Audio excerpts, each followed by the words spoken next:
Welcome to Risk Profile. Jake, how are you? I'm good, man. I'm good. It's sad that Harris couldn't be here today, but unfortunately, or fortunately, depending on how you look at it, I'm here. So I'm gonna fill in. I'm gonna hold commentary until after I get a chance to see how well you do. I don't think you've got very much experience. This is my first time. Well, we've got Juliana with us today, and she's an entrepreneur that also left a very cushy, comfortable job where she worked her butt off to start a new company. So do you want to tell us a little bit about you? Yeah, sure. So I'm Juliana. I'm the founder and CEO of Desert to Sea Travel, which is a company I explain a lot of different ways depending on the context of the person I'm talking to. But in essence, it is a high-end travel agency providing experiences to people that are really trying to level up their travel. So whether it's like a once in a lifetime trip, like a honeymoon or a wedding, or a Tuesday. Or a Tuesday, exactly. Yeah. I mean, time is valuable, and the money that you spend on trips is valuable too. So I kind of help people make the very most of that experience. So the downside of that job sounds like you have to do a lot of travel yourself. Yeah, it's terrible. So, what was the moment? When did you decide I've got to stop doing what I was doing, which was? So I'm also a lawyer. Yeah. I went to UT Law School in Austin. But I always really loved travel, and I realized in law school that it probably just wasn't for me to sit in an office. I'm pretty outgoing, so it kind of felt like punishment to have to sit in an office and just read and write all day. Yeah. And I clerked at a court of appeals, and which is a big deal. Well, it was in law school, so it wasn't that big of a deal. But I sat in the library, literally like nestled between shelves of books, and there was no one I could see and no one I could hear. And my job all day was to write and research. And I felt like someone had put me in the corner in timeout. And so, I enjoyed it, but I just couldn't really see myself doing it day in and day out for the rest of my life. So, what's the biggest misconception that you had? Obviously, you signed up for law school, so you've probably been thinking about it for a while. What was the biggest thing that didn't come true or wasn't true about law school that made you realize oh yeah, this definitely isn't for me? Because I imagine you probably knew there was going to be a lot of reading, a lot of writing, a lot of things going in. Yeah, law school itself sucks. Yeah, what was that like the wake up, oh shit moment to be like, yeah, this is definitely not for me? I don't think I had one single moment, but except being buried in the library every day, which was a great experience. It just wasn't quite the match for me. Yeah. And I really respect people that do that. They're so smart and come up with really brilliant, beautiful pieces of writing. But it's really fun to be a litigator. So you're in front of a jury. Mm-hmm. But you just have to be extremely consistent with that. And I had kind of always liked to change gears. So whether it was traveling and going to a different place or getting out and doing something different, you kind of have to pick a niche and focus on it. And I just didn't ever find one that really called to me like I would have wanted to for the additional amount of investment of time and effort to be really good. Yeah. Can you relate to that as a founder? Because I can 100% relate to that, because I've always been a generalist. Yeah. I've never been a specialist really at anything. Yeah. I'm just a little better than mediocre at a lot of things, sales and marketing and doing the finance stuff. And so I think that's one of the cool things about being a founder is that you get to wear a lot of hats, especially in the early stages. Yeah. I think at its core, starting a company, you have to not fit in a box very well. And so you're sitting in an office, you're sitting in a library, you're studying, you're realizing I don't fit this box. What drew you to travel? What about, was it optimizing your life? Was it trying to combine multiple things you enjoyed? What was the aha moment? Well, for me, travel was kind of an escape. So when I'd be sitting there and absolutely freaking out about travel, I think what am I going to do with this lovely long break after exams finish? And I have like 6 weeks to go do whatever I want to before it all starts over again. So I traveled. I didn't grow up traveling that much. I'd actually never been out of the country until I was 18. Yeah. And then as soon as I got to college, I kind of got bitten by the travel bug, and I traveled as much as I could. So. Was the first hit free? The first trip? The first hit? Was it free? Yes. Out of those college trips, what was your favorite place? Oh gosh. Well, my first big trip was to Asia. So I'd never been out of the country really. And you picked Asia? Yeah. So it was a summer program through Awesome. the university, and we went to 4 different countries in Southeast Asia. We got college credit for it, and it was a good way to ease in because there are about 20 people on the program that did it. And I misunderstood you. I thought you said it was your first trip free, because actually it was, because it was sponsored by the university. So that's about the best introduction experience you could have. So we talking about like the Wuhan, South Asia, or are we talking about like Singapore? Both. Big. Oh, okay. Yeah. So So we started in Singapore, and it was an exchange program with the National University of Singapore. Then we also continued to Malaysia, Thailand, and China. So it was really awesome to see 4 places that were all so foreign to me at the time, but still having the comfort and structure of having a program, having other people my same age around that were from back home, that were Americans, that I could really identify with. Yeah. So you're really intelligent. You get into a good law school. You do well enough in that law school to be selected as an appellate court internship. I don't know what the right word is. Clerk. Yes. And so then you realize you have this travel bug. You don't fit into a box. Tell us a story about your childhood, something that harkens back to, if knowing what you've gone, the path you've traveled up to now, this story just kind of summarizes it. Well, I wasn't exactly a child, but I didn't really know what I wanted to do when I graduated from college. And so, like everybody else does, I booked a one-way ticket to China. And I lived in China for a year. I didn't know anybody. I didn't have a job. I just kind of showed up there. Yeah. So this was 2008, when a lot of people were saying China's the future. The Olympics were held in Beijing that year, and China was still very foreign. And it's very different now because it's much more modern. There's a lot more English spoken there. But that was a really great experience being an entrepreneur, because coming to China as an outsider, not speaking the language, not having a job, everything that I did in a day was transactional and entrepreneurial. So there's not set price, or at least at the time, there weren't really set prices at a grocery store for food. So if you wanted to go buy apples, you would have to negotiate with the apple seller in the market around the corner from your house. Finding a place to live, finding your first job. These are all negotiations. And I feel like when you're negotiating, you're always kind of an entrepreneur. So negotiations led you to law school and then took you out of it? I think going to China and living there is the best preparation you can have for law school, because you really understand that anything can happen. Literally anything can happen as a non-Chinese person there. There's no support system. So my first job, it was just a gig, and my employer didn't feel like paying me. And because that was also a negotiation? Because that was the thing. Well, no, we negotiated it. We had an agreement, but she just didn't feel like paying me, because what am I going to do? Yeah. And I didn't get paid for like 3 months until I found a way. I tried a lot of attempts, and ultimately I did figure out something that worked, but you have to figure it all out on your own. So kidding after kids. You said, I'm not going to get them back till you pay me.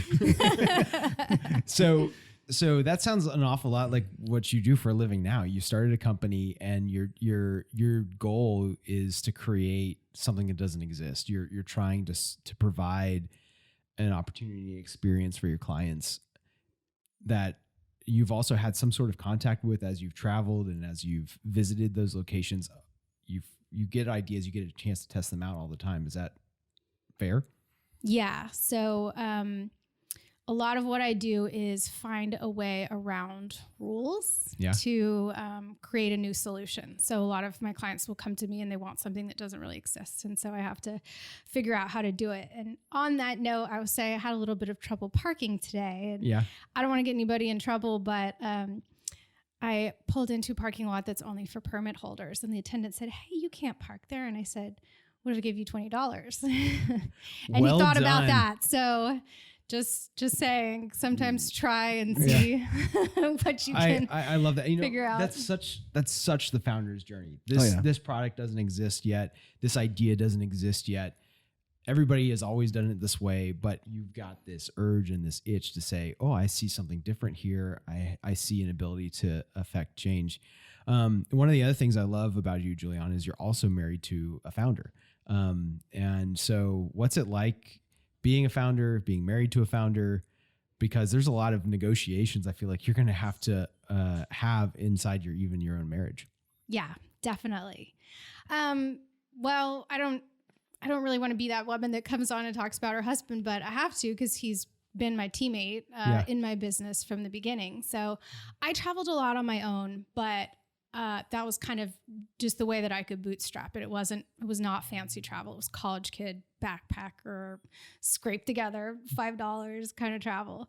And I met my husband who sold a software company, and he'd worked really hard and was ready to do something different. So we traveled the world for 5 years. And that's when I did get experience in luxury travel. And I was our in-house travel planner because while we were traveling, he started another company.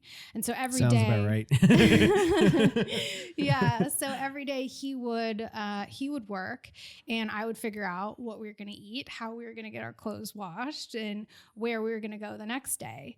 And he has a very intense personality and a lot of energy.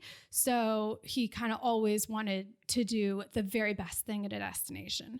And we were very spontaneous. We'd kind of just book one-way tickets and then 3 months later, maybe find our way back home to change out our suitcase and go to the dentist and open bills, that kind of thing.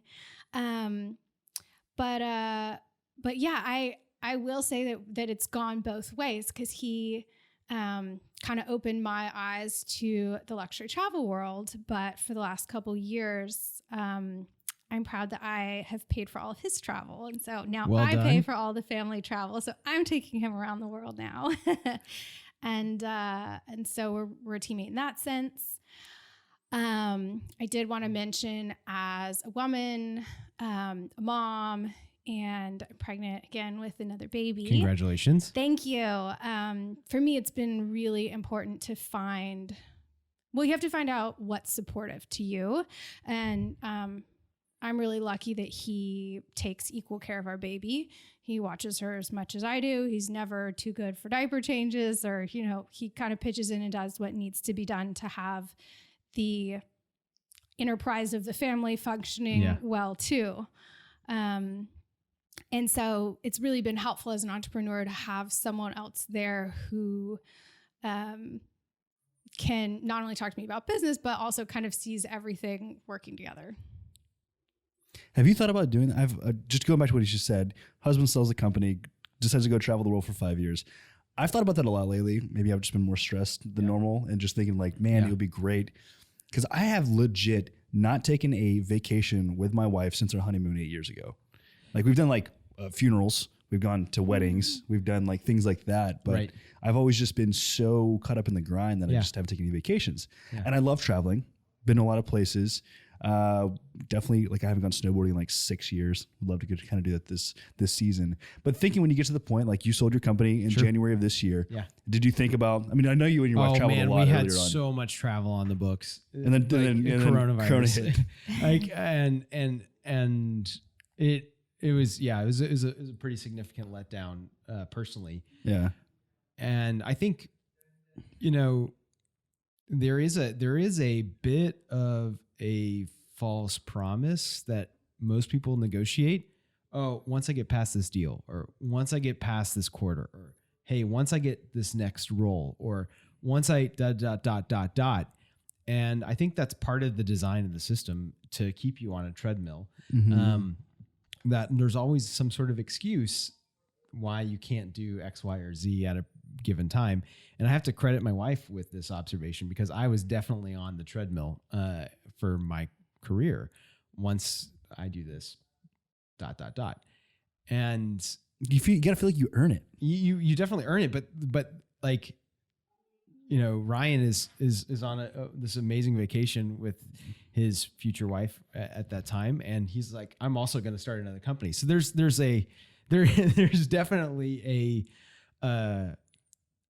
there's an attraction to both vacationing, but also being true to who you are as an entrepreneur. And I think once you go down this road, it's really difficult to like plug out. Now Q was a 3-year start to finish experiment. So Ryan's first company was longer than that. And I think had Q gone a little bit longer, I don't know if I would have had the energy to do anything but travel for a period of time. Yeah. But yeah, so, I mean, I think just in your experience and your story, you're thinking about somebody listening to this podcast and they are working somewhere. And I posted a little bit of a needler on LinkedIn today in preparation for interviewing you or talking with you, stock image of some frustrated employee. And then one of the pictures I stole from your website of you in this beautiful spot. What would you say to the person listening to the podcast that wants to know, can I do this too? Well, the answer is definitely yes. I mean, you can make the most of 48 hours. You can make every minute count and come back home maybe a little tired. But I mean, there's tons of places you could take nonstop flights from Houston. It's a major airport hub. You take a night flight, you catch a couple hours, and you just wake up and hit it hard in the morning. I work with a lot of really busy executives that have very limited time, and we just make sure to make every minute count. And I think it really is easy to incorporate into your life. And that's part of the problem that I'm solving as a travel advisor is I do all the lifting. Like I mean, you can search for months on the internet and still not find the information that you need. Or you could take an hour. I mean, my business kind of operates on an hourly consultation basis. And we sketch everything out in a document. You have the notes to keep, and you can either execute it on your own, or I can finalize all the plans as well. But what about like, can I start a company? Like, can I negotiate this life? Can I go down this path that's not traveled that I think I see, but I don't know if I see until I start going down there? Yeah, well, I mean, it depends on what your business is, because my husband did it and it worked really well for him. I will say I tried to be a lawyer working remotely when we traveled, and that didn't really work. It wasn't entirely compatible with the way we were traveling at the time, because we traveled really intensely. We were constantly changing time zones. We were very spontaneous. So I would set a client call, and then we would end up in Bali, and I would have a client call for 3:30 a.m. my time. Yeah. But yeah, there's definitely ways to do it. Longer stays, planning things in advance. And I guess a lot of people sort of in my network now are running their businesses remotely while they travel, and maybe they work 6 days a week for 6 hours each day, but then think of how much time is remaining to do what you want to do wherever in the world that might be. Sleep is for the weak. Well, I moved here from New York, so yeah, I would sleep 3 or 4 hours a night in New York because I was really making the most of every hour there. So one of the big things that I've realized that I've noticed through coronavirus and coming out, I guess maybe the second half of it, is that especially looking at social media, I have a lot of friends, some that work at Inveris in particular, like they're just being able to work from home and go wherever they want. And they're living their best life right now. They're just traveling everywhere and just answering emails when they're on the go or doing it on their phone. Airbnb, earlier in the year came out and said that, their entire business was decimated. And then as soon as we hit second half of COVID, they said business is through the roof and they're seeing more 30-day bookings. Yeah. And then I've seen more and more people who are doing this kind of nomadic life of like, hey, we're going to sell the house, either move into an RV or we're just going to travel from like city to city, state to state and stay there for extended periods of time and just try it out and just see how it goes. Are you seeing more of that as well?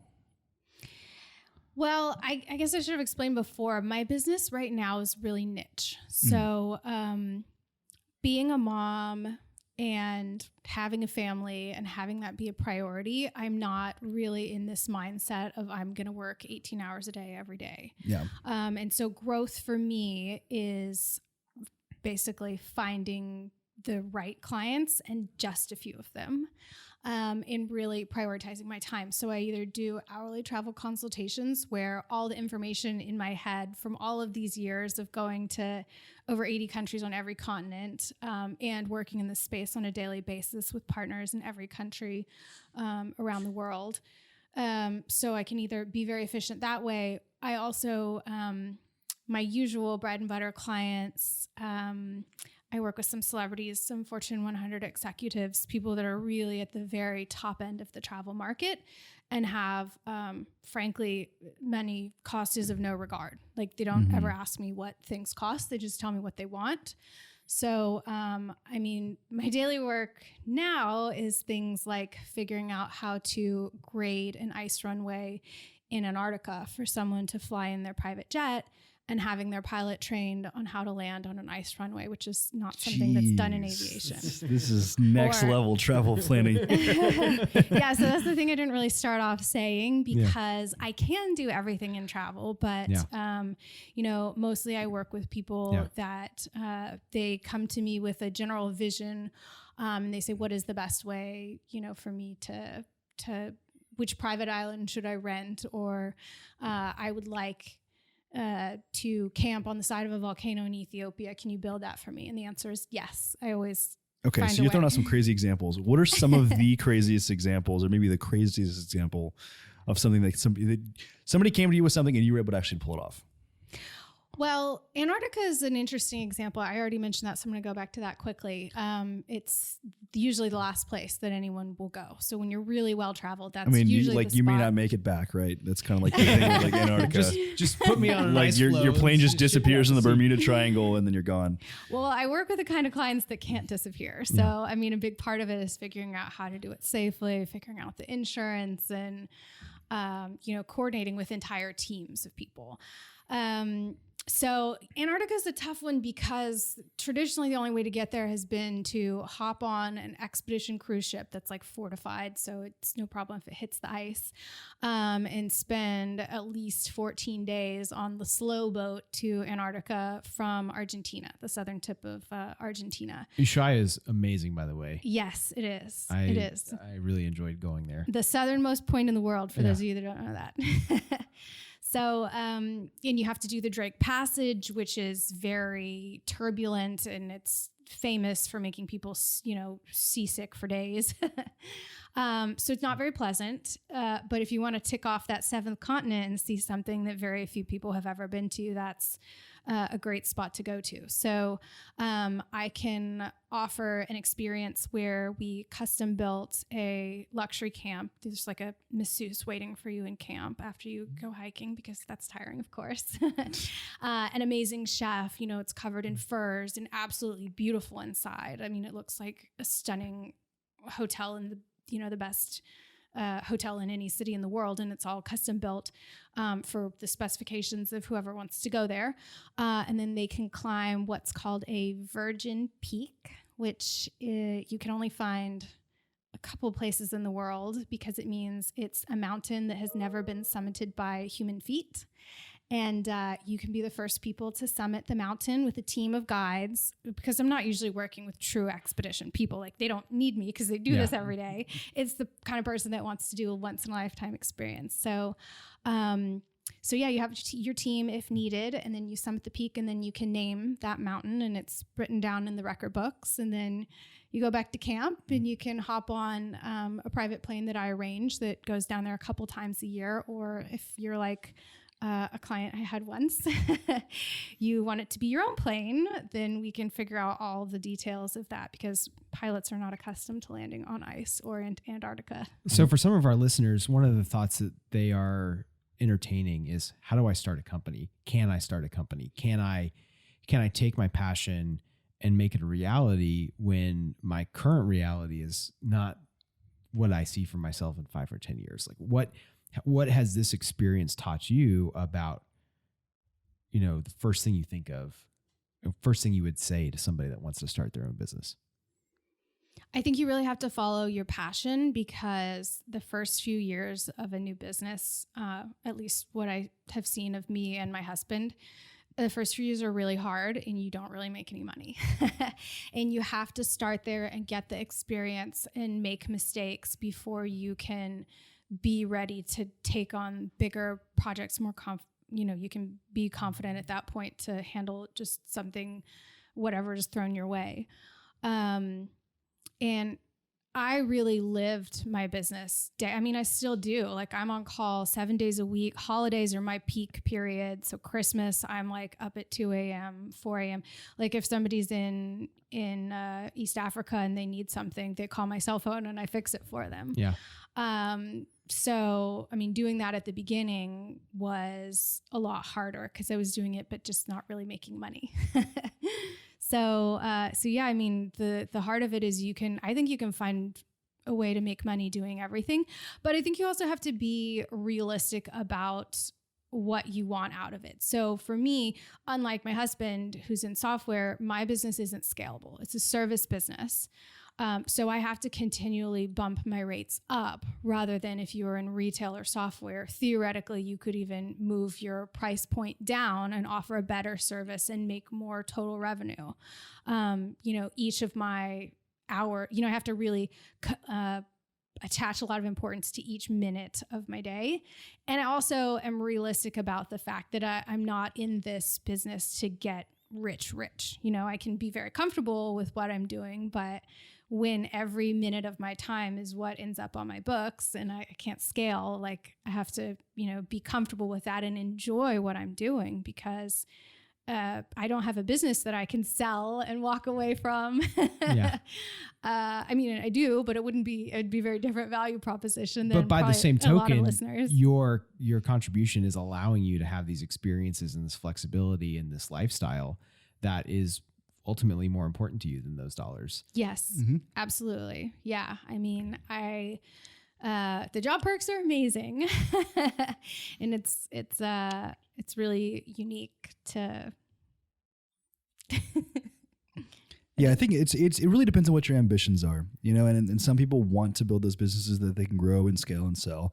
And others want to be happy and content and being able to live that dream day in and day out and not really focused on the exit, not really focused on what's next, because why focus on what's next when you're so happy in the day to day, right? Yeah. And I think that, I think you and I would both agree. We love, the founder life, even though it's some days it's pure bliss and other days it's pure agony. And I think you have to be a masochist to kind of enjoy that. But, if you're out there and you're listening and you're thinking about doing something like this, I think Juliana is a great example of really building like your dream life of knowing what you want and being able to pursue that and being able to figure out a way that you could actually monetize that and making a living off of it. I think that's absolutely fantastic. So I've really enjoyed this. And so it was great to have you. I'm sorry you had to listen to me instead of Harris. Harris is way more funnier than me. So everybody have been laughing a lot more this episode. But thanks to Mark for having me on. Juliana, how do our listeners reach out to you? So probably my Instagram is the most helpful, because that kind of gives people a better sense of what I actually do. My Instagram account is at desert with one S, DESERT. TOC, Desert to Sea, and my company is Desert to Sea Travel. We provide travel consulting, which is helpful at any budget level, and then we can also do pretty much anything in the world you can dream up. If you have a special vision, we are the right ones for you. Sounds like an entrepreneur. So we realized we left out a pretty important time-sensitive piece of information. Yeah, I just wanted to mention that if you were able to travel between now, like today, and which March, like October. When's the jet ready? I think there's not going to be a better time in our lifetime to go do something that's been on your bucket list in privacy and exclusivity with no crowds. Travel is massively down. I just came back from East Africa and we got to see the Great Migration with literally no one else there, like 0 people except for like a BBC film crew.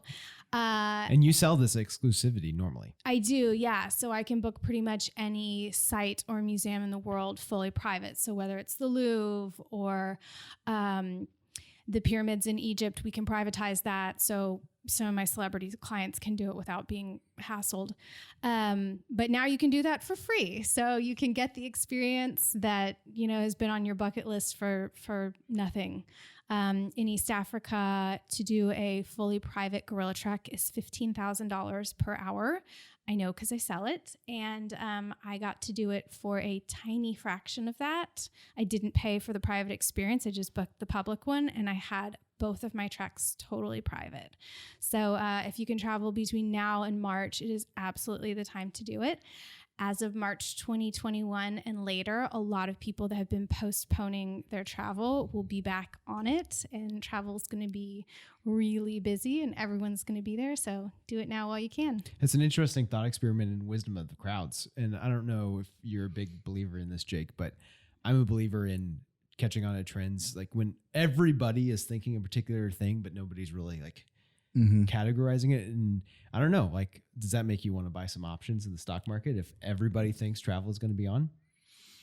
Probably. Yeah. Hashtag not an advisor. Hashtag not investment advice.